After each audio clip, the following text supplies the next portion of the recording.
YouTube, this car is a troll masterpiece.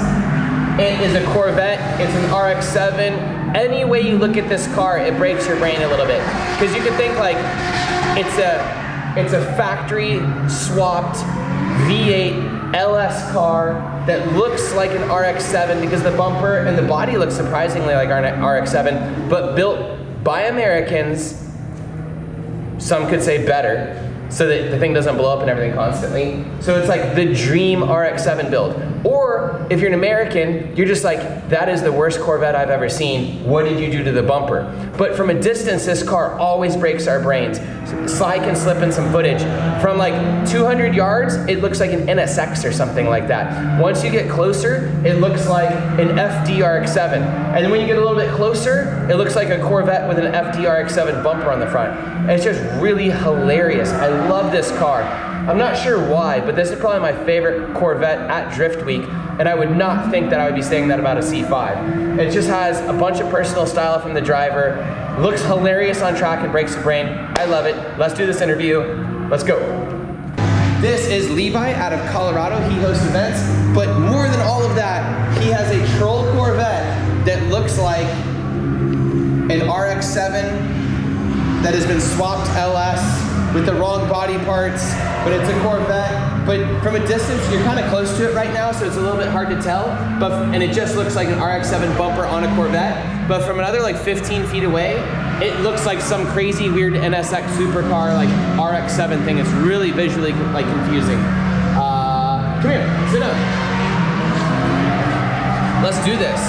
Let's get a little closer to sight. I don't have to yell that way. So, you're on Drift Week. We're at the halfway point. This is day of driving on track 4. You've already completed at least 2,500 miles on the street. We're like 3,300 some change. 3,300? Why are you so stupid you came on this adventure? I've asked myself that several times already. Are you having fun? Oh yeah, hell yeah. Do you regret it? No. No? You do it again? My bank account regrets it, but... Yeah, it is not a cheap trip. I would 100% do it again. Okay. Did you prepare for how expensive it was going to be, or did I accurately tell you? I think I was prepared. I definitely, I got rid of a couple of toys that were sitting in the driveway, and that kind of funded the trip, so... Okay. Some extras. He's a chiropractor too, he should make good money. You can go drifting whenever you want. Yeah, but I have an expensive hobby, so... That's true. It literally murders tires. Literally murders your bank account. So, you have a Corvette. Why did you choose that specific Corvette for this trip? Because I started building this car basically because I wanted a street car that I could drift. Mm-hmm. And that's really where the Corvette came from. It was the car that could kind of do everything all at once. Mm-hmm. And then like 2 years ago, we made a joke about I've always wanted an LS swapped FD. Mm-hmm. And I always used to joke they already make one. It's called a C5. Yeah. So I bought the car, a convertible specifically so I could put a hardtop on later. And somebody gave me an FD bumper, and it just one thing led to another. And it just kind of went on. Yeah, like we literally cut it with a grinder and it slid over, and I was like, okay, I guess we're going to continue this. Which is your favorite track so far? Ooh, that's tough. We've been to Honda Musselman so far, or Musselman Honda, I apologize. We've been to Speed Sports Racing Park, and now NOLA. NOLA's 2 days long, and Musselman Honda was 2 days long. Speed Sport was 1. I'd probably say NOLA is probably my funnest track. I like the layout here. It makes for some good tandem spots. Mm-hmm. There's plenty of room for a cool down, and I like the fact that you can make a little bit of tire smoke here, and it's not boiling your tires off. Like you're getting really good tire wear, but plenty of grip, and it's not doing anything weird. The Musselman Honda track was kind of interesting to try and drive on because the tire wear was so good, but it was like you could destroy your tire if you went 1 lap too many because it'd boil it and come apart. Yeah, because the heat. Yeah. So you're from a place that has a little bit higher wear track, correct? Correct. Isn't this insane? How many tires have you gone through? Today will be 6. Whoa, you're going through a lot of tires. So I killed 1 pair at Musselman. Oh, 6 for the whole trip, or 6 for the whole trip? Oh, okay. I thought you meant 6 today. No. Yeah, no. Today we're you probably normally do that 1 day of driving at home. We have one track that if I go full tilt in my Pro-Am car, it's 3 laps per pair. That's it. That's all you get, and they're cords.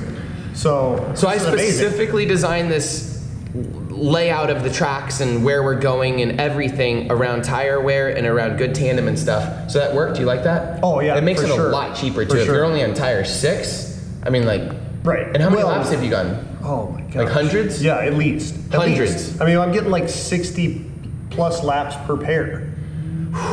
It's good, isn't it? We've seen that on the internet when people talk about tire reviews. They're like, oh, I get like 50 laps. And I'm thinking, I got 3 on the same pair of tires. Wait, you've probably seen me say that online. Yeah. I'm like, guys, I get 25 on my V8 car if like I'm going at it, and like I put those tires on my M3 after I'm done with them, and I get another 50 laps, and you're like, Aaron's a liar. Yeah, Aaron's an idiot. It's like, you're just like, possible. that's not possible. Yeah. And then you come do it, and you're like, oh, this is different. Like this is, because I try and tell people, but like, you want to share with us about how much your Corvette cost to buy? I paid $6,000, clean title from a dealer. So $6,000 Corvette, but how much is a set of tires for your Pro-Am car? I'm sorry, for like a whole day or a whole weekend. It's $1,000. Oh no! If I go do like a 2-day Pro-Am event, yeah, it's $2,000. So $2,000 in tires. He is literally saving money doing this trip. I wouldn't say saving money, but you know, like it's more laps doing this on this type of track surface and all that stuff. And for just 3 events of those Pro-Am tires, you could not buy this car finished, but buy what you started with for this car. For sure. Yeah. For sure. It's just like, because oftentimes we forget about the cost of the tires. Cars just going back and forth, back and forth. Yeah. But it's because their tires don't die. Correct. Okay, so what is the biggest difference in drift week driving versus just like normal driving that you've been doing? I mean, the biggest thing is that like everybody's here to have fun, right? So like if you get in the front of a train, the guy in the front is running a gentleman's line, right? So he's wide and slow and angled up so that you can stack up and make it look spectacular. It's really about the camaraderie of this event, that it's not a competition. I mean, I love competing. Like my blood is built to do that. I love that high intensity competition. But this is so much more fun because you can go and stack up 6 cars and everybody's there literally just to get that sick couple of turns in with your friends and go. Yeah. So, and other than a kind of a handful of guys, everybody here is at like the upper echelon of skill level. So thank you. You don't have to worry about like who you're necessarily getting in line with. Yeah. You know? So, and that's coming from the guy that already crashed once. Yeah. So he also already went through an FD bumper and a C5 Corvette bumper, smashed it at the first track place, and has replaced it since then. Yep. I love the look of this. I think the other bumper looked a little bit better. And it was a better quality bumper too. It fit better. Oh yeah. But you know, from a distance, it really looked like it was the correct bumper for the car. And then you get up within 5 feet, and you're like, oh wait, what's going on? I mean, beggars can't be choosers when you're traveling across the country to find. The car is bumpers. so cool. The car, I don't know if you ever see it from a distance, but it almost looks like some kind of weird supercar from a distance. Oh, that's cool. It's really, I don't know if it's because of black roof and like the thing is so slammed that way. I love it. All right, 10-second break because, nope, I don't have to get that one. It's my wife. Sorry, Sarah. Okay, so you've only gone through 6 tires. You've done hundreds of laps. We're halfway through the trip. Are you gonna start driving more aggressively now? Because everybody's driving a little bit conservatively in tandem, except Adam. Are you gonna start like dialing it up a bit, or are you just gonna keep taking it easy? Because you gotta get to the next venue. Right. You know, you gotta keep going. It's an endurance race. What do you think about it? I mean, I've already gone too intense because you wrecked. When Thomas spun, there was nowhere for me to go. Fielding pulled off, and I got both cars because I was right there. So you got both, not just him? Yep. Yeah, he literally spun, and both cars were parked like this, facing the opposite direction, and I kind of like shot in the middle. And that's our only real wreck so far, hasn't it? Yep. And that's 4 days on track, and we've only had one minor wreck that took out your bumper and nothing else on the car? It took out the entire radiator support, so we actually had to weld nut certs back in the frame and get a new radiator support. Oh wow, so you did some work. Yeah, but it didn't do anything suspension-wise, because we literally we drove up on top of this car. We had the C5 on the hood of the Miata and backed off. Interesting. So, would you rather have a V8 Miata or a C5 Corvette? Oh, C5, 100%. Without question. Sorry, Thomas. Everybody keeps throwing shade on Thomas. No, he's a good guy. I like the car. He was a blast to tandem with because he was so snappy. Yeah. He could throw it super hard and carry it really wide because the car is so little that it just left you all this room to suck up. So the whole first day we tandem with him like 30 minutes. So we've got probably some good video of that. What's your Pro-Am car? BMW E36. With a V8 or something? Yep, it's a built and stroked LS6. What do you like more, the BMW or this? Depends. I mean, for driving on the street, 100% this. The BMW would kill me to drive this far. But like once I'm here, I mean, it'd be super fun to do third gear backies in every turn and pour smoke out. But again, tire wear would be higher, fuel costs would be higher, and then you got to drive that car across the country, which would be terrible. Yeah. Oh, I couldn't imagine driving. Mine has like solid motor mounts and stuff. Mine and too. It's a lot. You might, like our shoes would be melted to the floor. Mine too. That's how Rudy Hansen's are. Yeah, I can't even prime. imagine driving. And with the dog box, at least mine size a T56. He just won a Formula D license in his Pro-Am car, and it's the car he's driving on this. It's wild. Yeah, crazy. Nope, I'm not down for that. So is there anything you'd like to chat about? Did I already ask you if you do another drift week? Yeah. You do another? I would, yep. Now, I don't know if my wife... Have to recharge for a little while, 2 weeks away from work, 2 weeks away from income, spending money on 2 weeks on the road. It's a big deal. Well, and yeah, and then on top of that, I ended up being closed for quarantine for 2 weeks before I came. Oh, so that's right, because you have a business where you put your hands on people. Yep, so I ended up having to do quarantine for 2 weeks, and then got cleared from that, and then we left 2 days later to come do this. So I'll have been closed almost 5 weeks by the time I get back. So we're just hemorrhaging income as we speak. Yeah. But let's not think about that. Let's think about drifting. Yeah, no, it's good. I've had a rough year too. We weren't allowed to do all the events we wanted to, obviously, because of coronavirus and stuff. So it's a lot. Yeah, I understand. What's your favorite thing about the Corvette? Like for this trip? Then nobody knows what it is. Every gas station we stop at, somebody asks me like, "What is that?" Yeah, the bumper breaks their brains. It's real weird. It's the lights in the bumper. Right. Especially from a distance, they look like headlights, and you're like, "What is going on?" Right. Here we have the carefully molded, high-quality install job of an RX7 bumper, self-tapered into a C5 bumper, and then spray painted on the side of the road. You can feel the quality paint. Car's dirty right now because it's obviously a road trip. We have bubble fenders, only the best will do. I really like the color of the livery and everything on the side of this thing. He matched his little valve stems for rice points, more bubble fenders. He matched the livery, is it livery or livery, guys, on YouTube? To the seat belts, to the logos on the seats. He's living with bucket seats on the road. So he's gonna be doing at least 5,000 miles of bucket seats on the road. Nice soft top, so it flaps in the wind a little bit. Great car. I have had 2 C6 Corvettes, but I kind of almost like the look of the C5s more, especially the ones with trunks, or like the hard tops. It's kind of goofy because you never see them. These are incredibly durable cars too. Even though they're fiberglass, we've been running these in Lone Star Drift for a while, and we've seen a lot of damage to the sides. The panels and everything are very tough. The doors are not tough, but the panels across are very, very tough. I love this car. It's really, really cool. I did a bunch of maintenance work to the car to try and prevent any roadside repairs. We have a broken... Like cutting your wiring harness with the cutting wheel? Yeah, correct. Yeah, that was awesome. Wasted 3 days. But like right now, one of the bushings in the shifter broke. So like, I thought it was the trans at first, but thank God it's not that. We just have to, it's kind of the mystery shifters. We're playing with that a little bit, but otherwise the car is basically stockish. Trying to make it as reliable as possible just so that we can shred on it as hard as we want. Yeah.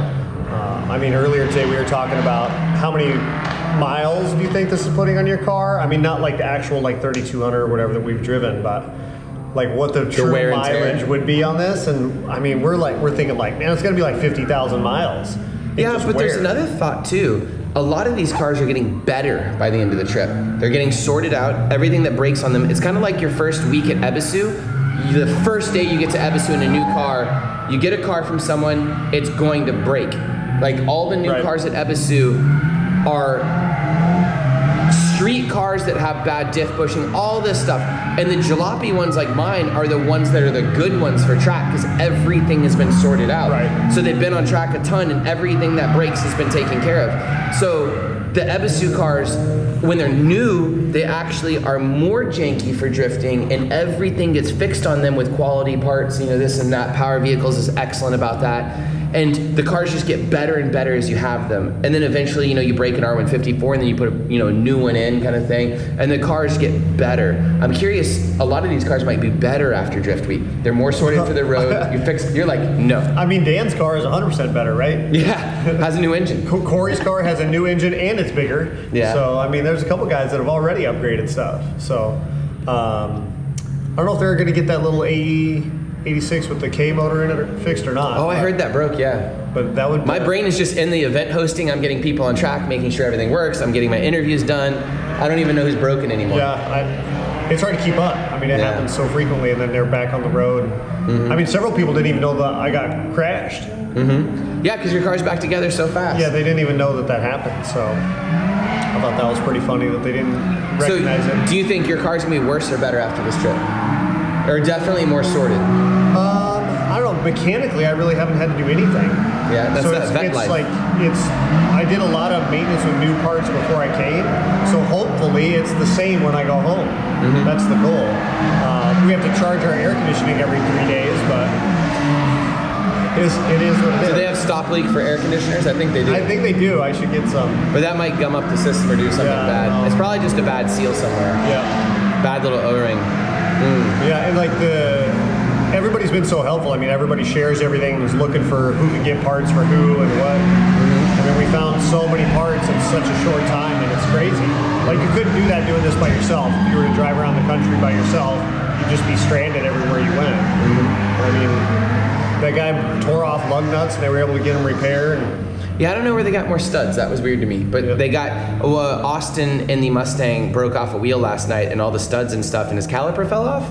And somehow they had him back on the road in like an hour. I'm very confused sometimes. I'm like, and it was late and we were tired and we're traveling between tracks. I don't know.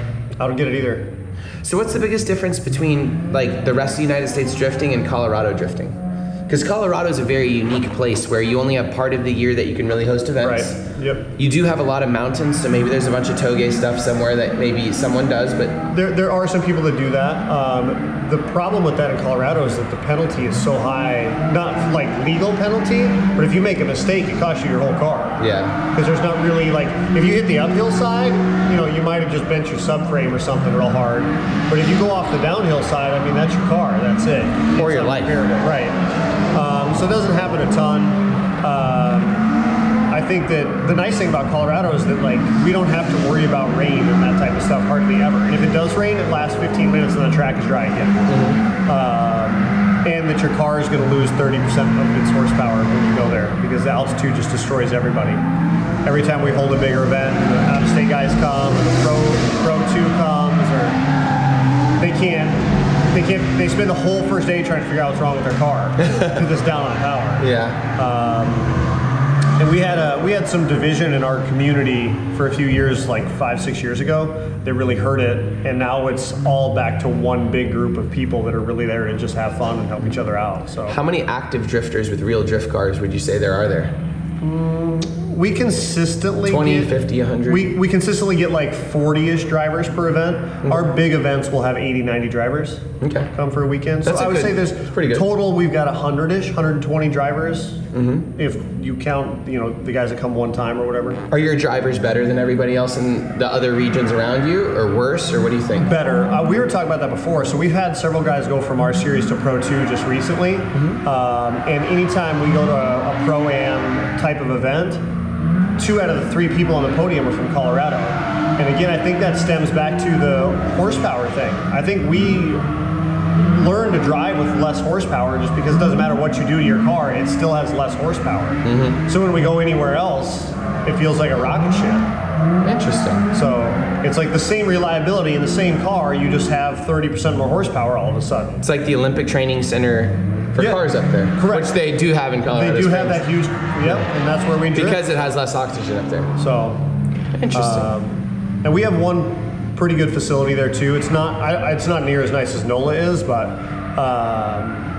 we have PPIR, which is a pretty legit facility with the showers and all that fun stuff. And then we have the whole infield, so we have 3 different layouts, and we can run a second gear course all day, or you can run the big bank course, which is 120 mile an hour entries going up against the concrete wall.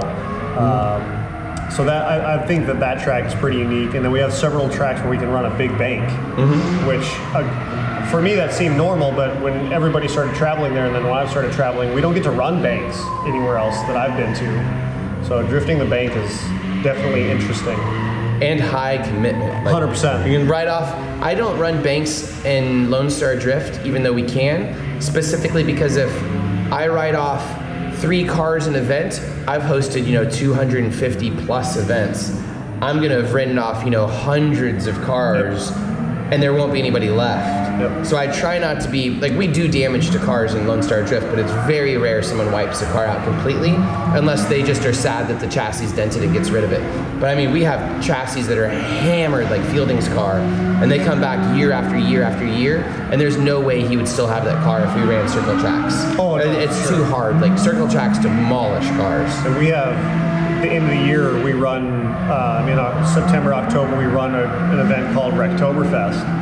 And like I said, our events usually are 40 or 50-ish cars. That event has like 17 to 25. Because no one will drive it. Yeah. Because every year, 1 or 2 cars are totaled. We lost one this year. Somebody that's a very good driver with a Pro 2 license hit the wall really hard in competition at the very last round, like in the finals. And so his car is out of commission for the season. I mean, he'll probably get it rebuilt. I don't think it's as totaled, but the wall is, you run the bank and then there's a wall at the top of it. Like you said, when you make a mistake, it totals your chassis. It's not a little fender bender. No. So we run it. And it always sucks you up into it to finish you off. Yep. It's like, haha. Yep. We run it because the spectators love it, and it's a fun track to drive if you're committed to it. I mean, I've totaled a chassis there, so I think once you do that, you get it out of your system, and then you're fine. But yeah, I like running the banks. I think the commitment level's high, and it's fun to do, and the crowd loves it. But it's not a newbie. It's not for your first day. Cool. Well, thank you so much for your time. Thanks. Goodbye. Boom.